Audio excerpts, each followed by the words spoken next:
இன்னைக்கு நம்ம பார்க்க போற மாதா வந்து காத்தியானி மாதா. ஸோ ரிஷி காத்தியான் வந்து கேட்குறாரு, இந்த மாதிரி எனக்கு வந்து நீங்க பொண்ணா பிறக்கணும்னு சொல்லிட்டு பார்வதி கிட்ட தவம் இருக்கிறாரு. ஸோ அதே டைம்ல எல்லா காடும் வந்து ப்ரே பண்றாங்க, இந்த மாதிரி ஒரு டிமோன் மைஷாசுரனை அழிக்கணும், ஏன்னா 3 வேர்ல்டையும் வந்து ப்ராப்ளம் கிரியேட் பண்ணிட்டு இருக்கிறாங்க அப்படின்னு சொல்லிட்டு கேட்கணும். அப்போ ரிஷி காத்தியான் வீட்டுல வந்து பொண்ணா பிறக்குறாங்க காத்தியானி. அந்த அவதாரம் எதுக்கு எடுக்கிறாங்கன்னா இந்த மைஷாசுரனை அழிக்கிறதுக்காக. ஸோ அப்போ வந்து ஸ்டார்டிங் அவங்க பார்க்கும்போது எப்படி இருந்தாங்கன்னா, ஒரு வாரியர் மாதிரி இருந்தாங்களா, லயன்.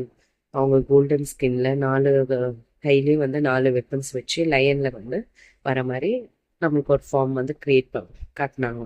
அப்போ அந்த மகிஷாசுரன் கிட்ட இருந்து நம்மளுக்கு விடுதலை கிடைக்கும்னு சொல்லிட்டு எல்லாருமே ரொம்ப சந்தோஷமா இருந்தாங்க.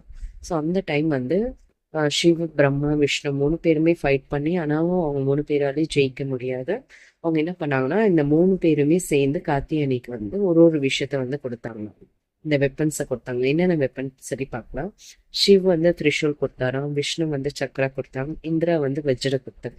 ஸோ இவங்க 3 பேரோட இது பவரையும் சேர்த்து அவங்க வந்து லயன்ல ரைட் பண்ணி வந்து மகிஷாசுரனை வந்து அழிக்கணும்னு வந்தாங்க. ஸோ அந்த சைட்ல மகிஷாசுரன் வந்து பஃபிலோ, லயனு, எலிஃபேண்ட்டு, மேனு, இந்த மாதிரி நிறைய டிஃப்ரெண்டான ரூட்ல வந்து வராரு.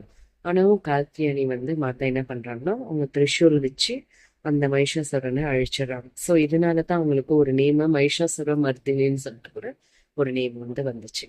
ஸோ இன்னைக்கு இந்த மாத்தாவை நம்ம ப்ரே பண்றதுனால நம்மளுக்கு இருக்கிற எல்லா கஷ்டமும் நம்மளை விட்டு போயிடும்ன்றது ஒரு விஷயம்.